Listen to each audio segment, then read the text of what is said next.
capital letters, small letters, and when the learners might learn making the letters in 4 types.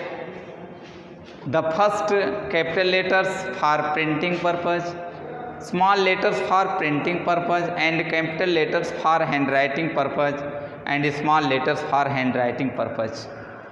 जब विद्यार्थी इन 4 types के जो अक्षर होते हैं इसको बनाना, इसके सर्किल को बनाना सीख जाए तो आपको उस स्टूडेंट से, उस लर्नर से तेज़ी से उस अक्षर को ब्लैक बोर्ड पर बुलवाना चाहिए। स्पीक लाउडली, मतलब कि आप उस स्टूडेंट से, उस लर्नर से ये पूछिए कि ये क्या लिखा है और उसको सही वो लाउडली प्रोनाउंसिएट करना सीखे।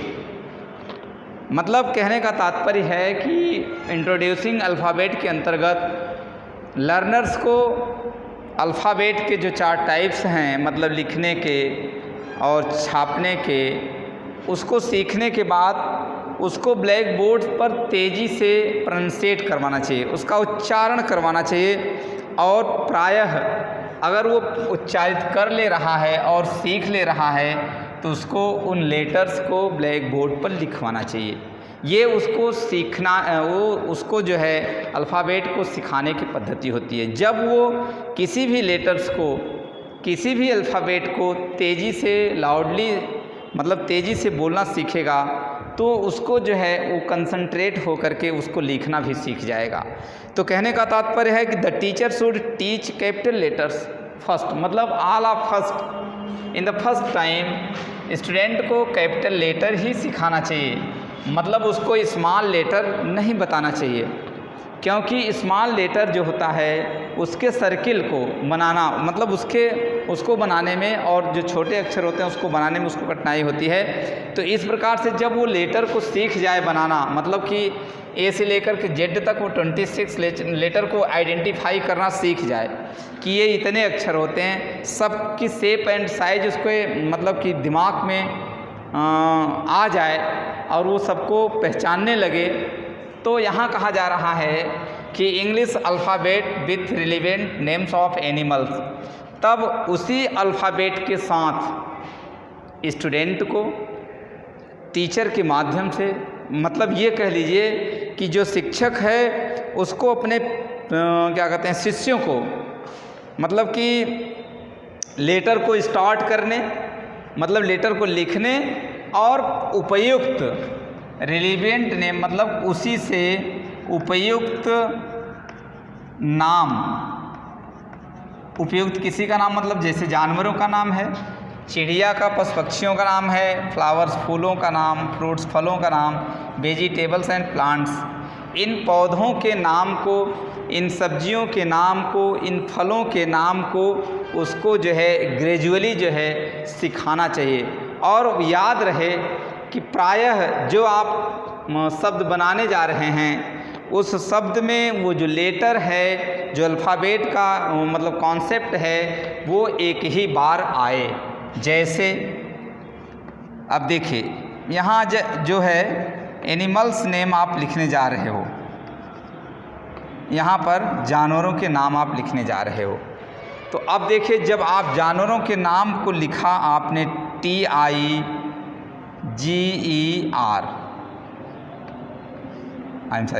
ये जो है जो टाइगर आपने लिखा LION, लायन आपने लिखा, आपने हॉर्स लिखा, ठीक है। अब आपने हॉर्स लिखा, लायन लिखा, टाइगर लिखा। अब एनिमल्स के नाम आपने जो लिखा यहाँ पर, तो इसके बाद आपको इन जो अक्षर इसमें जो आए हैं शब्दों का निर्माण करने के लिए, इन अक्षरों को फिर दूर दूर लिखवाना चाहिए स्टूडेंट को। ये जो है क्लासरूम टीचिंग में अल्फ़ाबेट इंट्रोडक्शन में, अब आप इसको जब दूर दूर लिखवाते हैं तो मतलब यह है कि उस अक्षर को जिसको आपने समाहित करके, जिसको आपने जोड़ करके किन्हीं शब्दों का जो आपने निर्माण किया है, फिर उसको अलग अलग करके लर्नर से, मतलब स्टूडेंट से, प्यूपिल से ये पूछना चाहिए कि किस नंबर का ये अक्षर है, छोटा है कि बड़ा है।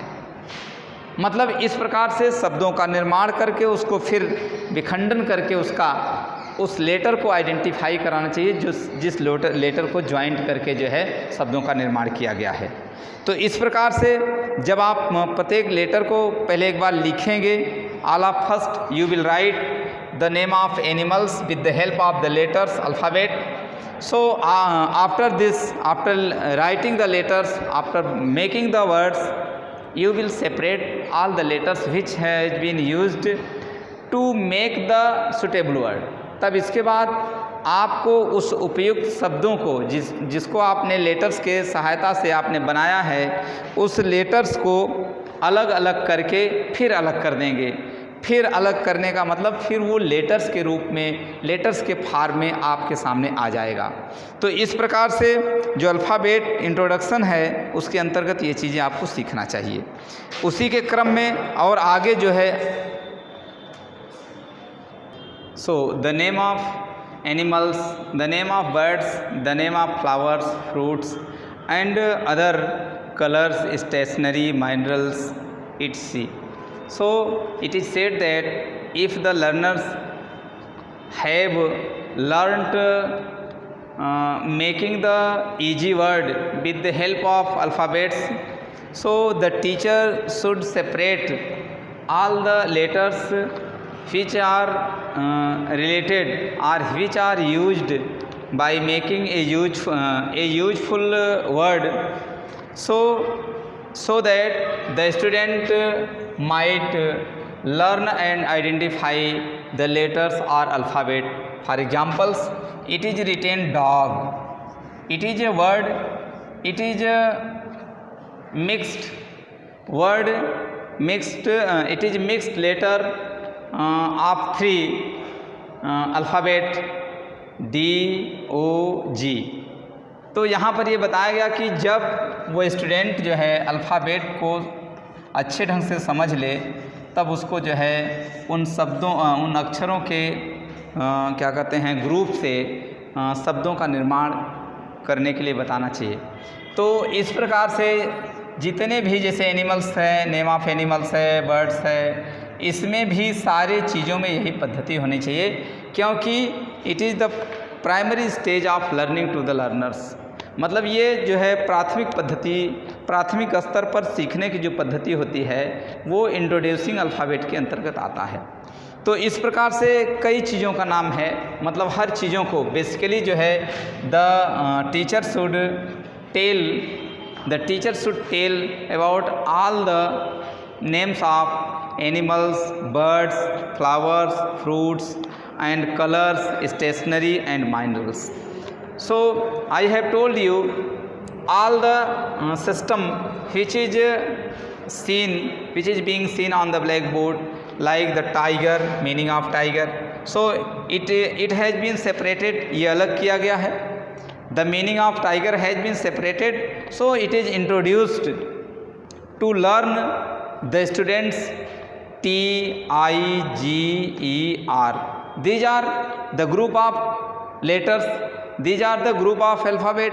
So if these letters have been separated, so it has been gone in its post form, मतलब अपने आप के पुराने अपने रूप में फिर हो जाएंगे। यदि आप इनको अलग अलग लिख देंगे तो ये पुराने स्वरूप में फिर आ जाते हैं। तो इस प्रकार से आप लिख सकते हो, देख सकते हो कि बर्ड्स के नेम में जैसे पैरेट है, स्पैरो है, आउल है, क्रो है, फ्लावर्स में रोज है, मैरीगोल्ड है, लोटस है, सन। तो इसी प्रकार से और नाम आते हैं, जैसे रंगों के नाम हैं। तो आप जो है इंट्रोड्यूसिंग अल्फ़ाबेट के अंतर्गत आप इन चीज़ों का जो है वर्णन कर सकते हैं, इन चीज़ों को स्टूडेंट्स को सिखा सकते हैं। उसी के संदर्भ में, मतलब इन चीज़ों को जानने के पश्चात उसी के क्रम में, जैसे अब आप स्टेशनरी का नाम है, ये सब नाम जो है स्टूडेंट को जो है टीचर को जो है ब्लैक बोर्ड पर लिख करके स्टूडेंट को बताना चाहिए। और ये जो है सीखने की जो है प्राइमरी स्टेज होते हैं। इसी के माध्यम से स्टूडेंट में जो है शब्दकोश वोकैबुलरी जो वर्ड पावर है वो बढ़ती है, और उसके माध्यम से अभी आगे जो है हम आपको बताएंगे कि इस प्रकार से वो धीरे धीरे एक सिंपल सेंटेंस को आप जो है उसके दिमाग पर कंसंट्रेट होकर के सिंपल सेंटेंस को क्या कहते हैं फॉर्मेट करने के लिए, फार्म करने के लिए, मतलब उसको स्वरूप देने के लिए आप आगे बताएंगे। तो इस प्रकार से हम थोड़ा सा जो है स्टेशनरी और जो है और जो कलर्स वगैरह हैं इनके नाम के बारे में आप जो है बुक से जो है देख लेते हैं, मतलब कि और से जो चीज़ें हैं मतलब और हम बता दे रहे हैं और जो नाम होते हैं, जैसे इसमें माइलर्स है, जेबल्स है, म्यूजिकल इंस्ट्रूमेंट है, जेबल्स है, तो जेबल्स का भी नाम आना चाहिए। म्यूजिकल इंस्ट्रूमेंट्स का भी नाम इसमें जुटता है, मतलब कि म्यूजिकल इंस्ट्रूमेंट्स का भी नाम जो है स्टूडेंट को जानना चाहिए। मतलब कि जितने भी क्षेत्र हैं, जितनी भी चीज़ें हैं, सब चीज़ों का नाम उसको जानना चाहिए। Building materials and there parts, मतलब कि इसमें जो है बिल्डिंग मटेरियल जो इमारत भवनों को बनाने में जो काम आता है, उन सब building materials and there parts, मतलब उसके जो और पार्ट्स होते हैं उन सब चीज़ों को इसके अंतर्गत सिखाया जाता है। तो इस प्रकार से आप जो है विद्यार्थियों को आप जो है animals, birds, flowers, fruits, name of colours, stationery, इन सब चीज़ों को आप इसके अंतर्गत सिखाएंगे, और तब जा कर के वो जो इंट्रोड्यूशन ऑफ अल्फ़ाबेट मतलब वर्णमाला का जो परिचय है, परिचयात्मक दृष्टिकोण से वर्णमाला के क्या कहते हैं अंतर्गत इन सब चीज़ों को सीख जाएगा। और ये बताना उसको आप बिल्कुल नहीं भूलेंगे, मतलब कि ये उसको ज़रूर आप बताएंगे, मतलब स्टूडेंट को ये ज़रूर सीखना चाहिए कि जिन शब्दों का निर्माण उसने अल्फ़ाबेट के सहारे किया है, लेटर्स के सहारे किया है, उसको सेपरेट भी करेगा। जब उसको सेपरेट करेगा तो सेपरेट करने के बाद हमारा ये दायित्व बनता है, मतलब एक शिक्षक का एक दायित्व बनता है कि उसको फिर कैसे जो है ग्रुप में रख करके नए नए शब्दों का निर्माण कैसे होगा इसको बताना चाहिए, और उन शब्दों को फिर अक्षरों को सेपरेट करके उसको फिर अल्फ़ाबेट का रूप देना चाहिए। इन सब चीज़ों को इंट्रोडक्शन ऑफ अल्फ़ाबेट मतलब अल्फ़ाबेट के क्या कहते हैं कि उसके परिचय के अंतर्गत, अल्फ़ाबेट के इंट्रोडक्शन के अंतर्गत आते हैं। आगे देखिए, इसके बाद आता है इंट्रोडक्शन ऑफ नंबर।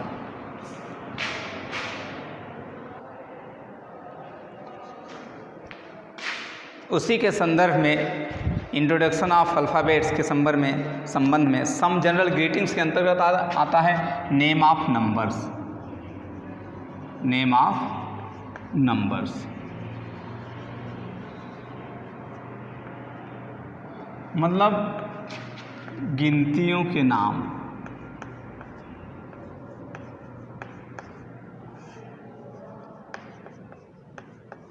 इस प्रकार से इसके बाद सम जनरल ग्रीटिंग्स के अंतर्गत जो आपने इंट्रोड्यूसिंग ऑफ अल्फ़ाबेट आपने देखा, इंट्रोड्यूसिंग ऑफ अल्फ़ाबेट के क्रम में ही नेम ऑफ नंबर्स मतलब कि गिनतियों के नाम आते हैं।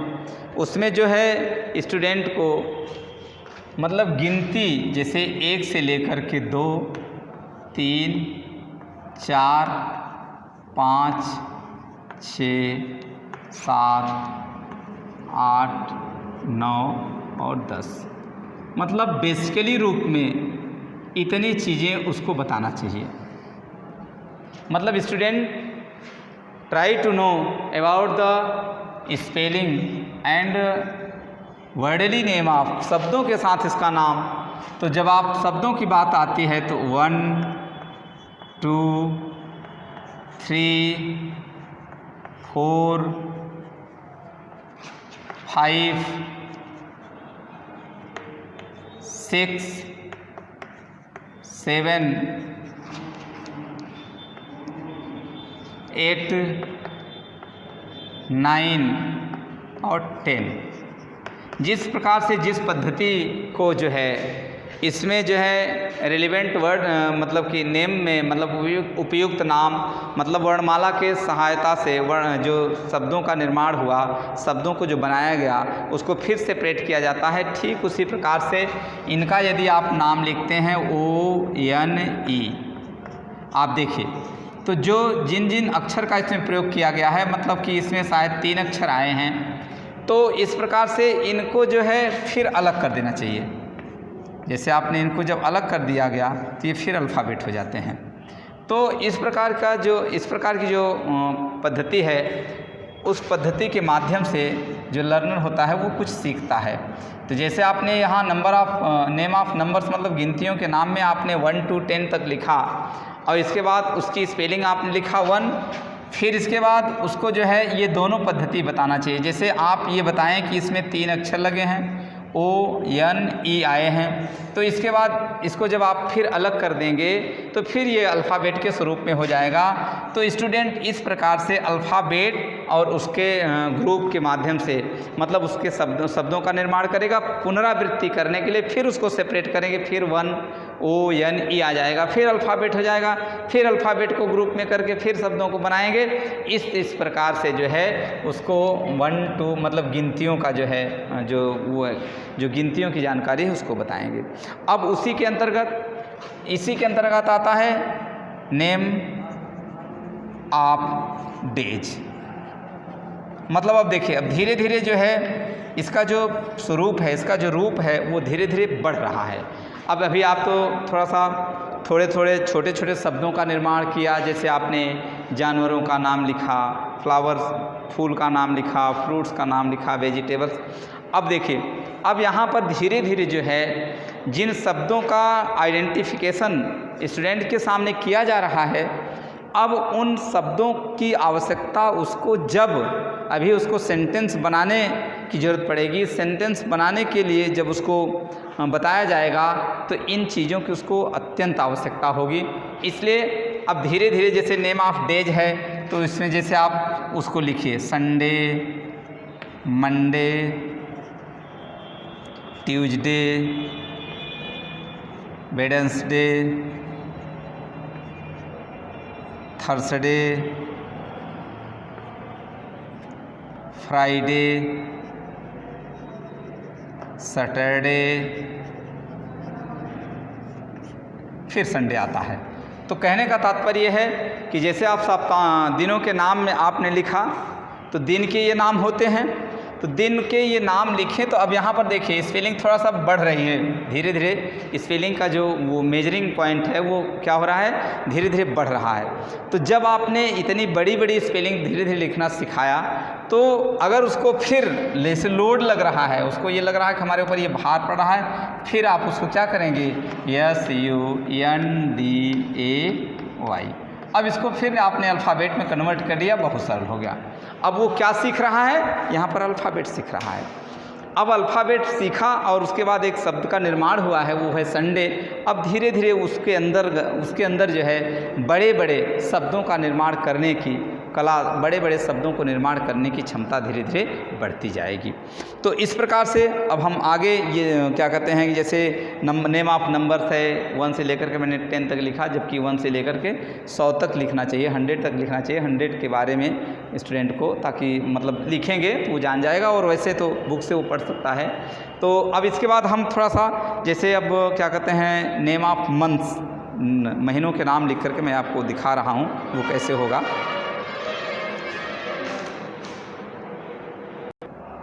नेम ऑफ मंथ्स, अब आप इसमें देखते हैं कि नेम ऑफ मंथ्स के अंतर्गत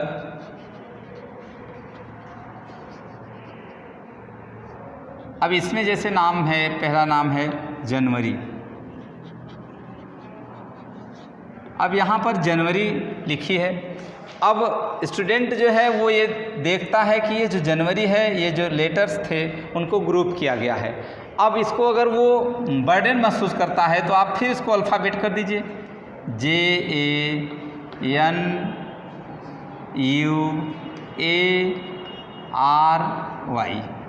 अब जब आप उसको अल्फ़ाबेट में कन्वर्ट कर देते हैं, मतलब कि जहाँ से वो सीखा था, जिन अक्षरों को अल्फ़ाबेट को आइडेंटिफाई करके वो आया था यहाँ पर, अब फिर उसी में जब वो रिवर्स हो जाएगा तो उसको इसका लोड जो है कम दिखाई देगा। तो इस प्रकार से numbers, name of numbers, name of days and name of months को जो है आप स्टूडेंट को मतलब इस प्रकार से धीरे धीरे सिखाएंगे और वो सीखते सीखते मतलब उसको कन्वर्ट करेंगे, फिर इसको ग्रुप करेंगे, कन्वर्ट करेंगे, फिर ग्रुप करेंगे। तो हम देखते हैं थोड़ा सा, और इसका जो 12 नाम होते हैं वो लिख रहा हूँ मैं। जनवरी, फरवरी, मार्च, अप्रैल, मई, जून, जुलाई, अगस्त, सितंबर, अक्टूबर, नवंबर एंड दिसंबर। इस प्रकार से वो जो है इन 12 महीनों के नाम को जान जाएगा। और 12 महीने के नाम को जानने का मतलब वो है नेम ऑफ मंथ्स के अंतर्गत, मतलब कि क्या English in our daily life and some English in our daily life के अंतर्गत ये भी आता है। इन सब चीज़ों को जो है स्टूडेंट क्लास के माध्यम से और दैनिक जीवन में अंग्रेजी के प्रयोग के माध्यम से सारी चीज़ों को जानेगा। जैसा कि कॉन्सेप्ट में ये बताया गया, मतलब ये विचार रखा गया कि उसको ये अल्फ़ा मतलब उसको सेपरेट भी करना चाहिए। जो स्पेलिंग्स आप लिखते हैं नेम ऑफ मंथ्स में, नेम ऑफ डेज में, नेम ऑफ वीक में, जो स्पेलिंग आप लिखते हैं उस स्पेलिंग को एक बार ग्रुप में बताना चाहिए और इसके बाद उसको सेपरेट करके बताना चाहिए। अब जब इसके बाद सेपरेट करके बताएंगे तो जब सेपरेट हो जाएगा तो वो ऑलरेडी वो फिर अल्फ़ाबेट हो जाएगा, ऑलरेडी वो लेटर हो जाएगा। जब लेटर हो जाएगा तो उसको ईजीली वो he will be try to identify easily these words which has been gathered to making a word. तो इस प्रकार से एक शब्दों का निर्माण करने के लिए जिन अक्षरों का प्रयोग किया गया, अल्फ़ाबेट का प्रयोग किया गया, उसको अलग भी किया जा सकता है। अब इसके अंतर्गत आता है कुछ और नेम है, मतलब कि अब थोड़ा सा जो है आगे देखते हैं।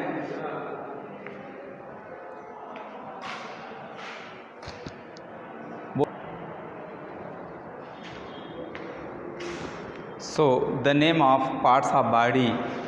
अब देखिए, जैसे अभी तो आपने जो है उसको क्या कहते हैं कि अल्फ़ाबेट के बारे में आप अभी स्टूडेंट लोग सीखे हैं। अल्फ़ाबेट को ग्रुप में और अलग सेपरेट करके स्टूडेंट को सीखना चाहिए, मतलब स्टूडेंट को बताया गया और उससे जो उसके बेनिफिट हैं, उसके जो फ़ायदे हैं उसको बताया गया। अब देखिए, जैसे अभी तो वो जो था वो क्या कहते हैं कि उसकी जो स्किल जो थी, उसका जो ज्ञान था, उसका जो कौशल था, उसका विकास वहाँ। और अब यहाँ पर थोड़ा सा विजुअल स्किल की बात करते हैं। दृश्य कौशल, उसको कैसे, उसका दृश्य कौशल कैसे बढ़ाया जाए। मतलब दृश्य कौशल का मतलब होता है कि अब कुछ इस प्रकार के तरीके होते हैं जिससे स्टूडेंट जो है, जो छोटा सा स्टूडेंट है, लर्नर्स है, वो अब जैसे यहाँ पर देखें पार्ट्स ऑफ बॉडी है। अब यहाँ पर दृश्य कौशल विकास की बात करते हैं। दृश्य कौशल विकास उसका कैसे डेवलप करेगा, मतलब उसका जो है विजुअल स्किल कैसे डेवलपिंग करेगा, इस पर हम चर्चा करते हैं। तो अब जैसे यहाँ पार्ट्स ऑफ बॉडी है, शरीर का जो अंग है। अब यहाँ पर उसको जो है शरीर का जो है वो अंग जो है बनाना चाहिए। शरीर का अंग बना करके उसको जो है मतलब उस शरीर का मतलब वो बॉडी बना करके, बॉडी को बना करके उसके शरीर के जो अंग हैं उससे जो है स्टूडेंट को रिलेटेड, उससे रिलेटेड स्टूडेंट से क्वेश्चन करना चाहिए, जिससे जो है उसके विजुअल स्किल का डेवलपमेंट होता है। तो इसमें ये जो 4 पॉइंट्स जो बताए गए हैं उसके अंतर्गत ये है कि पार्ट्स ऑफ बॉडी मतलब शरीर के जो अंग होते हैं, शरीर बना करके उसके अंगों को आइडेंटिफाई जो है स्टूडेंट से करवाना चाहिए। जब स्टूडेंट से हम आइडेंटिफाई करवाएंगे तो उससे उसका जो है विजुअल डेवलपमेंट होगा, विजुअल स्किल डेवलपमेंट होगा, दृश्य कौशल का विकास होगा। तो इस प्रकार से जो है उसका विजुअल स्किल डेवलपमेंट करने के लिए इनको बनाना चाहिए। और इसके पहले ये भी बताया गया, जैसे आप name of fruits, name of animals, जो नेम ऑफ फ्रूट्स एनिमल्स आपने बताया तो उसमें एक और पद्धति है। इस प्रकार से इसमें भी एक पद्धति है। जैसे देखिए इम्पॉर्टेंट मोशंस वर्ड मतलब महत्वपूर्ण मोशन में गति सूचक शब्दों को दिखाया गया है। अब जैसे यहाँ वाक लिखा है, अब एक किसी बॉय को जो है वाक जिस प्रकार से वॉकिंग करता है इस प्रकार के दृश्य बना करके, जैसे एक लड़का है स्कूल जाने के मोशन में है तो उसको आप देखेंगे तो ये देखेंगे कि वो जो है तेज़ गति के चलने के मूड में है। रन कर रहा है तो रन वाली गति को, रन वाले मोशन में उसको दिखाना चाहिए। चिड़िया जैसे उड़ती है तो फ्लाई वाले मोशन को, जैसे चिड़िया उड़ रही है तो उसको दिखाएंगे तो लड़का स्टूडेंट बताएगा कि ये उड़ रही है, तो वो फ्लाई मोड मतलब कि फ्लाई मोशन से वो अवगत हो जाएगा कि उड़ना किसको कहते हैं। फ्लटर फड़फड़ाना, क्रीप रेंगना और स्विम तैरना। जैसा कि शरीर के अंग, जैसे इसमें कहा जाए कि ये क्या है तो आपको ये बताना पड़ेगा ये क्या है, फिंगर्स है। ये क्या है, फिंगर्स है। ये क्या है, हैंड है। और ये क्या है, हेड है। मतलब कि जो ऊपर सबसे ऊपर रहता है वो हेड होता है। तो इस प्रकार से जैसे ये क्या है, कलाई है, ईयर है, माउथ है, नेक है, सोल्जर है, चेस्ट है। आप देखिए आई मीन्स आँख, ईयर माने कान। अब उसको कान को दिखाना चाहिए, मतलब दृश्य कौशल उसका बढ़ेगा, इसलिए उसको कान मतलब कि body of parts of body को बना करके उसमें सारे अंग को इंट्रोड्यूस करना चाहिए। इंट्रोड्यूस जब आप करेंगे तो उसको जो है क्या कहते हैं, विजुअल स्किल डेवलप होगा। माउथ है, नेक है, सोल्जर मतलब कि कंधा, चेस्ट छाती, स्टमक पेट, आर्म बाँह, एल्बो किहुनी, रिस्ट कलाई, फिंगर अंगुली, हैंड हाथ, लेग पैर, फुट माने पैर, और लेग माने भी पैर होता है, फुट माने भी पैर होता है। नहीं, लेग माने I am sorry, leg means होता है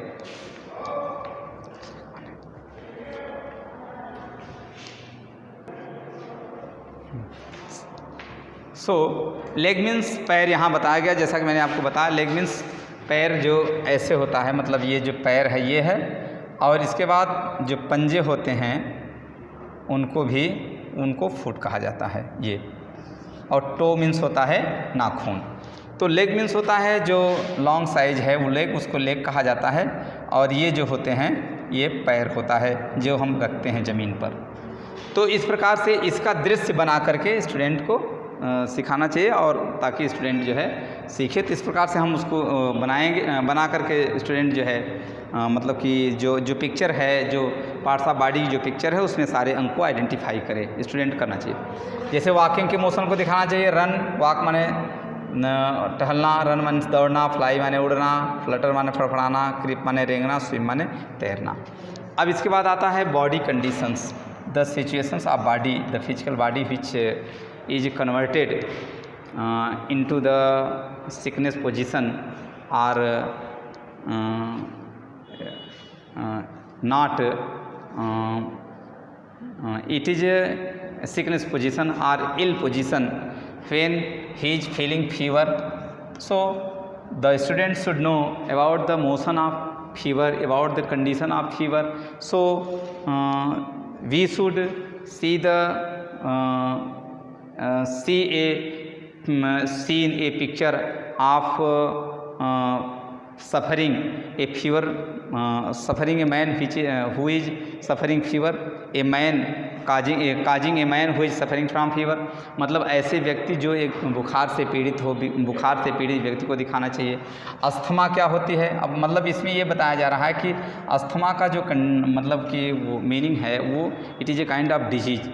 So the diseased person or the caused person who is causing of asthma, so the student know, so the student see the person who is causing of asthma।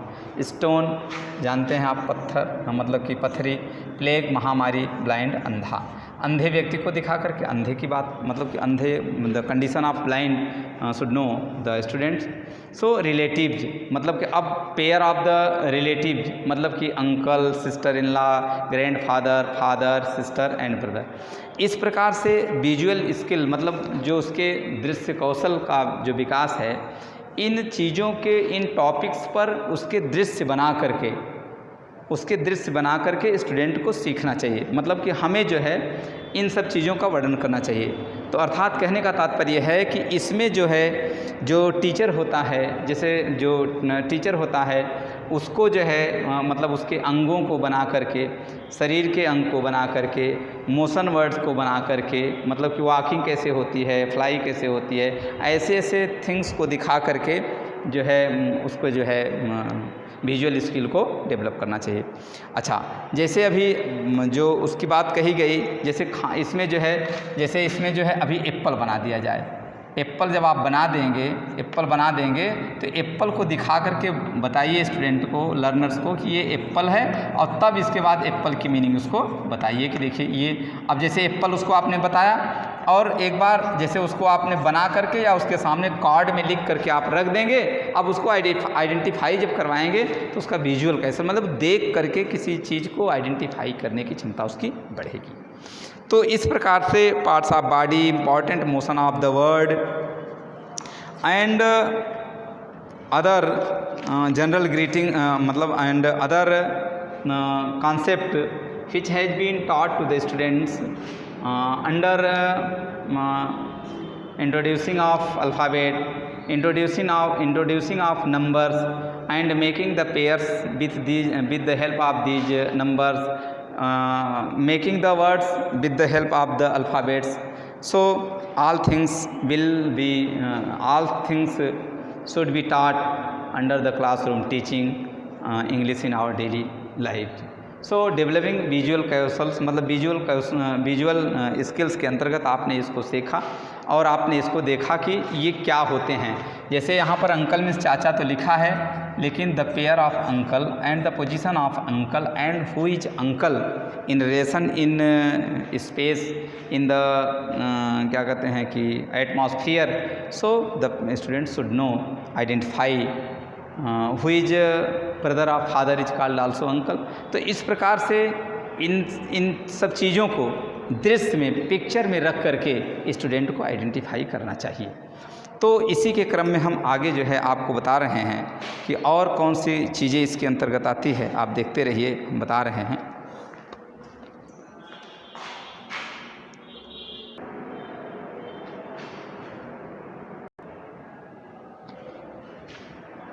इस प्रकार से जैसे ये बताया गया कि जब जो लर्नर्स है, स्टूडेंट है, जॉइंट्स वर्ड्स को जैसे कैट लिखा है, बुक लिखा है, डॉग लिखा है, इसको वो सीख लेता है और सीखने में जब कठिनाई होती है तो हम उसको जो है सेपरेट करके भी उन अक्षर को, अल्फ़ाबेट को आइडेंटिफाई करते हैं।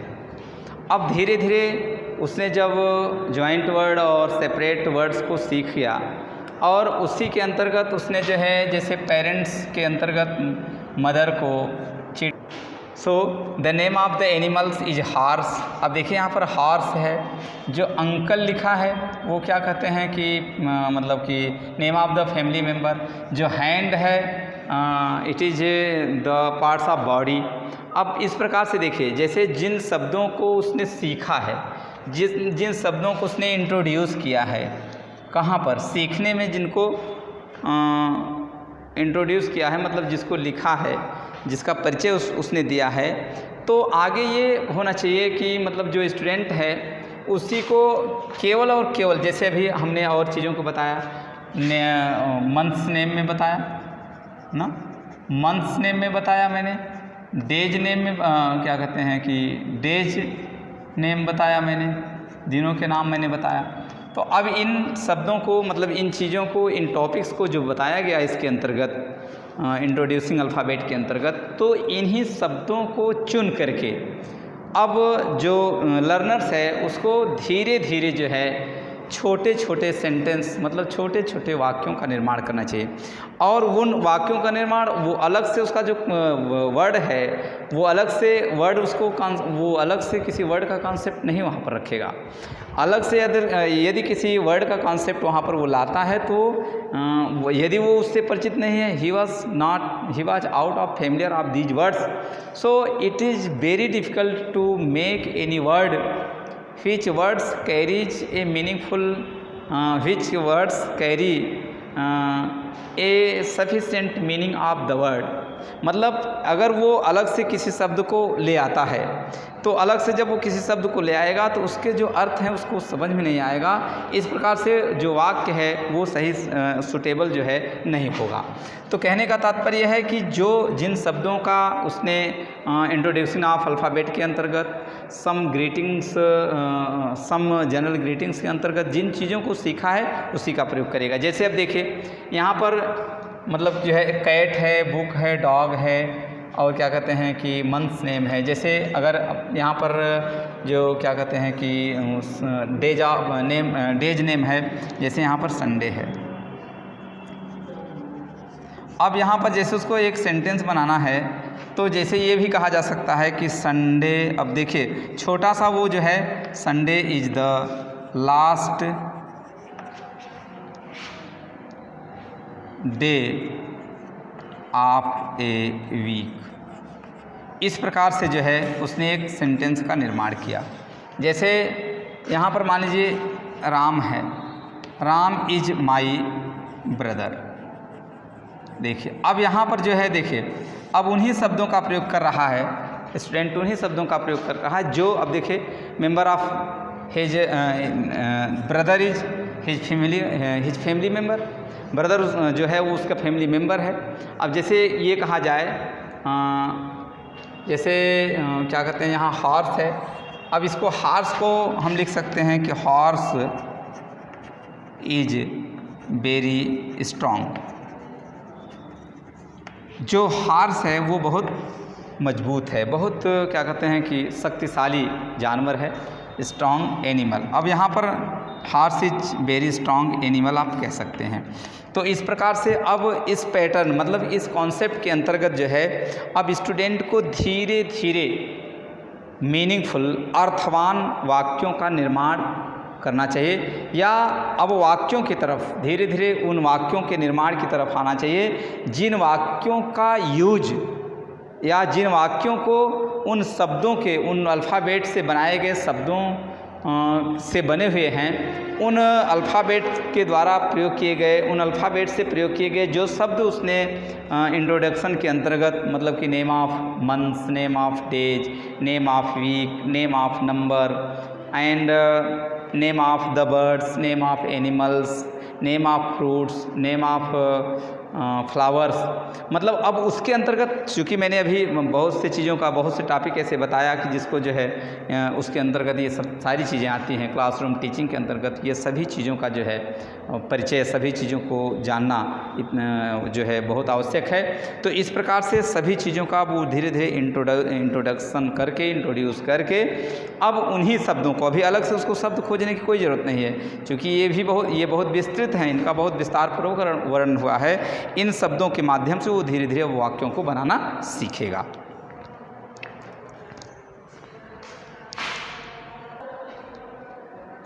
तो इस प्रकार से हम ये देखते हैं। अब देखिए जैसे अब हम आप बर्ड के नाम में चलते हैं। जैसे बर्ड से जो बर्ड का नाम है, मतलब चिड़ियों का जो नाम है, अब जैसे यहाँ पर देखें क्या कहते हैं कि मेमली फेम्बर में जैसे आपने देखा, अब जैसे यहाँ पर किसी बर्ड का हम नाम लिखते हैं, जैसे मान लीजिए स्पैरो है, स्पैरो मीन्स होते हैं गौरैया, स्पैरो फ्लाइज, अब देखिए वाक्य बन गया, फ्लाइज इन द स्काई।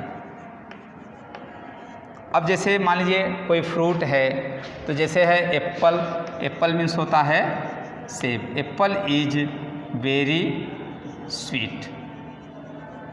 अब देखिए यहाँ पर फलों के नाम से, मतलब कि जिन शब्दों का, दो words which were introduced by the teachers, मतलब जो शब्दों का इंट्रोडक्शन जो है, इंट्रोड्यूस परिचय टीचर द्वारा करवाया गया है, with the help of those words, उन्हीं शब्दों के सहायता से the learners should make a sentence, मतलब कि लर्नर्स मतलब उस विद्यार्थी को मतलब सेंटेंस का निर्माण करना चाहिए, सेंटेंस को बनाना चाहिए। तो इस प्रकार से आप जो है क्लासरूम टीचिंग के अंतर्गत, मतलब आपने introduction of alphabet, introduction of numbers, introduction of parts of body, introduction of relative, introduction of motions, introductions of conditions, all these concepts which has been taught by the teacher in the classroom, the learner should make a meaningful sentence with the help of those words which words are introduced are used by the teachers in the classroom। तो इस प्रकार से जो कक्षा में जिन जिन शब्दों का प्रयोग अध्यापक द्वारा किया जाता है उन शब्दों को नोट करके उन टॉपिक्स को जो है बखूबी जान करके स्टूडेंट को जो है क्या कहते हैं सरल शब्दों का निर्माण करना चाहिए। सेपरेट शब्दों को सेपरेट मतलब अलग शब्दों को ज्वाइंट करना चाहिए। अलग क्या कहते हैं कि जैसे जो सेपरेट जो वर्ड्स मतलब कि इस वर्ड को जो सेपरेट किया गया है उसको ज्वाइंट करना चाहिए। और इसके बाद जब इसको सेपरेट कर देंगे तो ये अल्फ़ाबेट हो जाएगा, जैसा कि आप जानते हैं ये अल्फ़ाबेट है। जब अलग कर दिए तो अल्फ़ाबेट हो गया और ज्वाइंट कर दिए तो ये जो है उन्हीं शब्दों के उन्हीं अक्षरों के माध्यम से उसी अल्फ़ाबेट के माध्यम से जो है एक शब्दों का निर्माण हो जाता है। तो इस प्रकार से आज हम जो है इस टॉपिक के इस टॉपिक को जो है यहाँ जो है समाप्त करते हैं और इसके बाद अगले टॉपिक में जो है हम आपको मतलब कि ओरल सिंपल सेंटेंस के यूज, ओरल सिंपल सेंटेंस के क्या कहते हैं अर्थों को उसको और सेंटेंस को और उसके काइंड्स को और उसको जो है क्या कहते हैं उसके जो स्वरूप होते हैं नकारात्मक और सकारात्मक और प्रश्नवाचक इन सब चीज़ों पर चर्चा करेंगे। तो इसलिए इस प्रकार से जो है आज का जो यह सेंटेंस इस प्रकार से आज का जो ये टॉपिक है वो समाप्त होता है और हम अगले वीडियो में हम आपको जो है सेंटेंस के काइंड्स और उसके पोजीशन पर चर्चा करेंगे। Thank you very much.